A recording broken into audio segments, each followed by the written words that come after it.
nah terus kan mungkin kita yang di market juga udah ngerasain ya lately itu memang volatilitasnya lagi tinggi gitu ya. Cepet banget naik turunnya segala macam, makanya suka ada tail-tail, itulah ada ekor-ekornya gitu ya. Nah, Hmm. mungkin untuk teman-teman yang baru nih ya, Vin ya, yang baru pertama Hmm. kali ngalamin volatilitas market gitu ya. Kira-kira apa aja sih yang menyebabkan volatilitas market gitu? Juga ciri-cirinya apa sih kalau market tuh lagi volatil? Oke, kalau kita bilang market lagi volatil tuh kita bisa lihat dari pergerakan harian ya. Kalau pergerakan hariannya sangat gede-gede gitu ya, nah itu biasanya volatilitasnya sangat tinggi.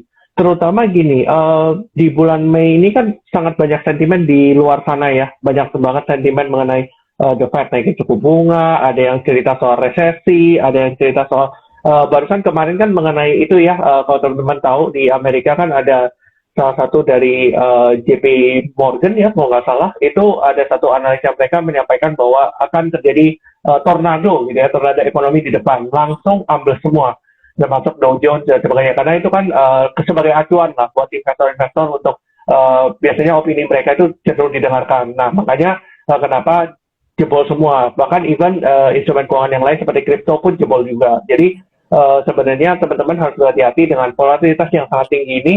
Ya teman-teman harus siapin money management, cash-nya seperti apa. Nah itu teman-teman harus punya sih, karena tanpa itu teman-teman nggak punya trading plan bisa kacau balau karena marketnya memang volatilitasnya tinggi. Jadi seperti itu aja sih, Liz. Jadi memang banyak sentimen aja di luar.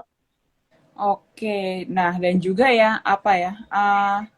Ngomong-ngomong US gitu ya, kemarin kan juga rilis tuh, kayak belum lama ya yang US GDP Q on Q-nya ternyata dia minus 1.5 gitu ya. Jadi mungkin ini Ya. bisa dibilang cukup mengagetkan kali ya gitu. Kita Hmm. nggak kira juga nih US Q on Q-nya ternyata dia negatif gitu ya.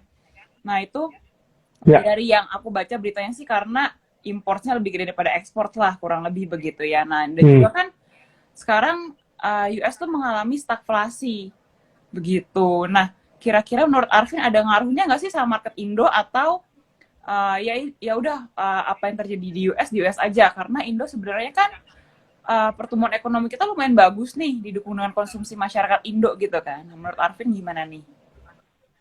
Oke, kalau kita bicara soal fundamental, soal makro, GDP kita memang ditopang paling banyak oleh konsumsi masyarakat. Makanya kenapa pemerintah itu banyak melakukan subsidi. Jadi kalau kita lihat subsidi kan banyak banget, subsidi BBM, macam-macam gitu ya, subsidi yang dilakukan oleh pemerintah untuk menjaga stabilitas konsumsi masyarakat. Nah, permasalahannya adalah memang kalau kita bicara di Amerika, memang agak anomali ya, di mana memang mereka itu sedang inflasi tapi pertumbuhan ekonominya turun. Itu yang dinamakan stagflasi.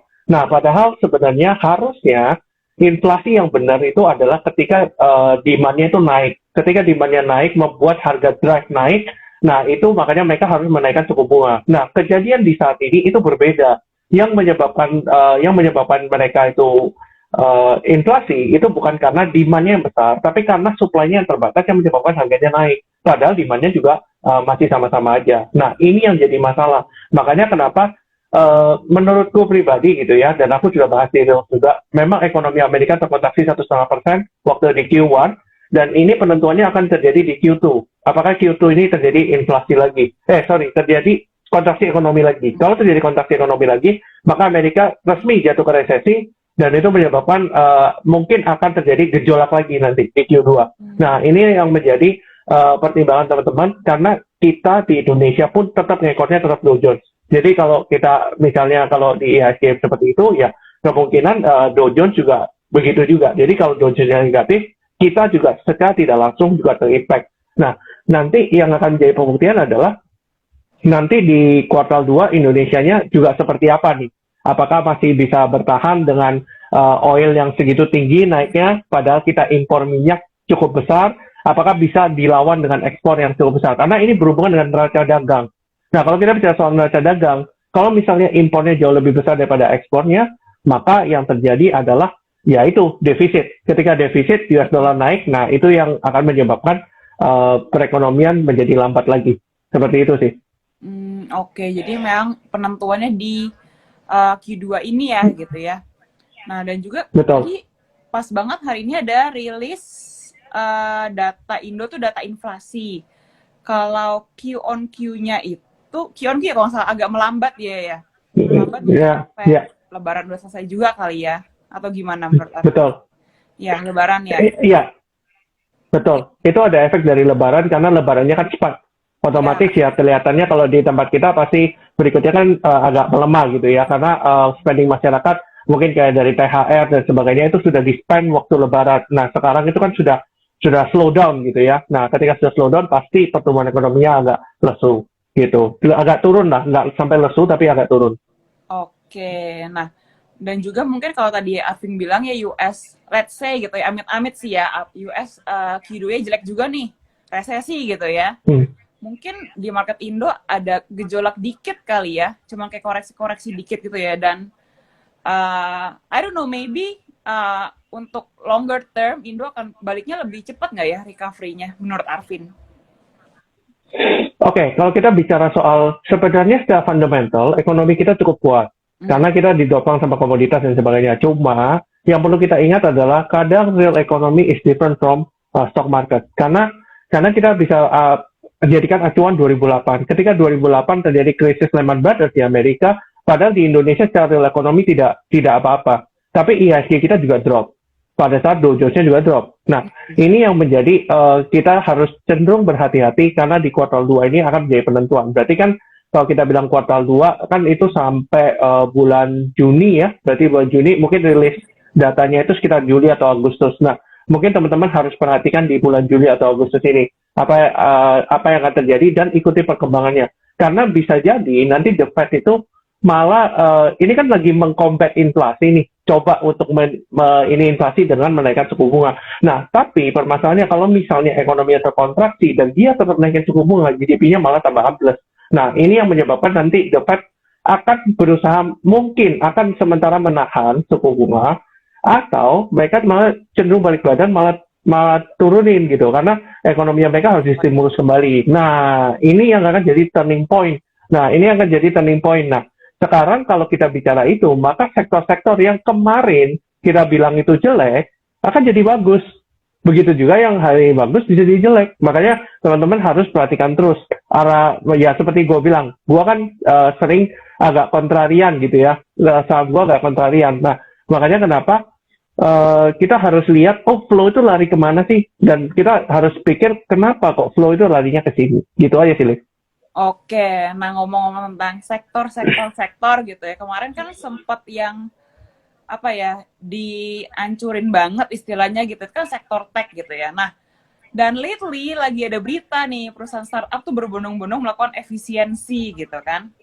Nah, efisiensi ini sebenarnya kan kayak ya udahlah kayak memperkecil rugi, semoga bottom line-nya naik lah kurang lebih gitu kan ya ujung-ujungnya.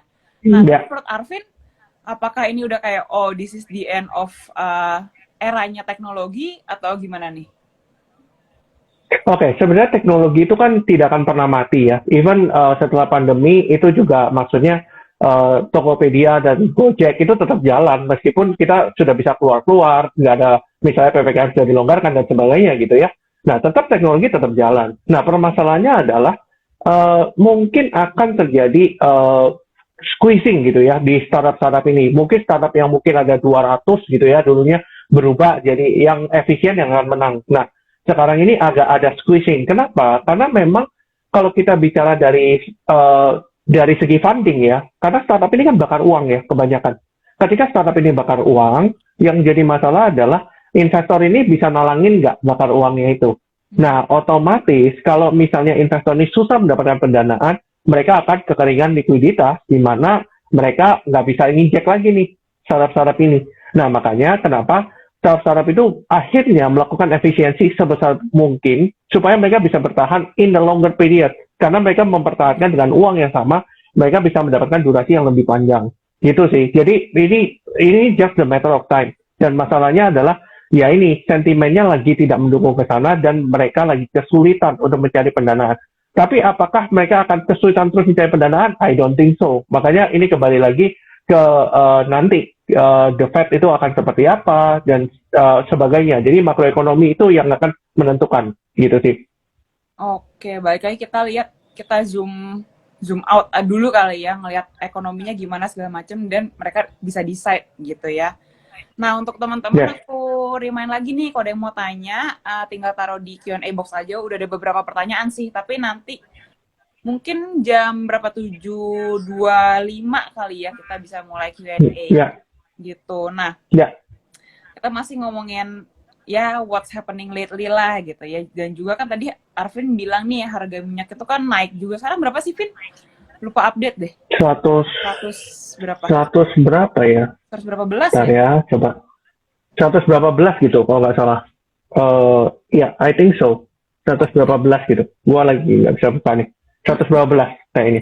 That's okay. Nah, kan oil itu kan kayak the mother of commodity bisa dibilang gitu ya. Dan apakah Yap, yap. ngelihatnya nih, oh kalau gitu kalau kita mau ngeliat ekonomi kayak gimana, kita bisa ngelihat minyak aja dong. Gitu. Maksudnya naik turunnya bagaimana pergerakan minyak. Menurut Arvin gimana nih? Apakah minyak bisa kita jadikan salah satu indikator untuk ngelihat pergerakan ekonomi ke depannya?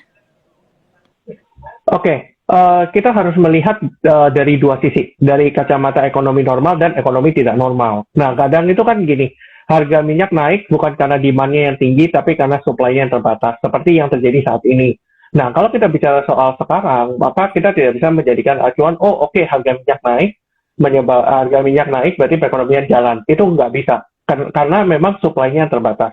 Nah, sekarang kalau misalnya ekonomi normal, kita bisa jadikan itu sebagai acuan. Tapi untuk sekarang itu agak kurang relevan.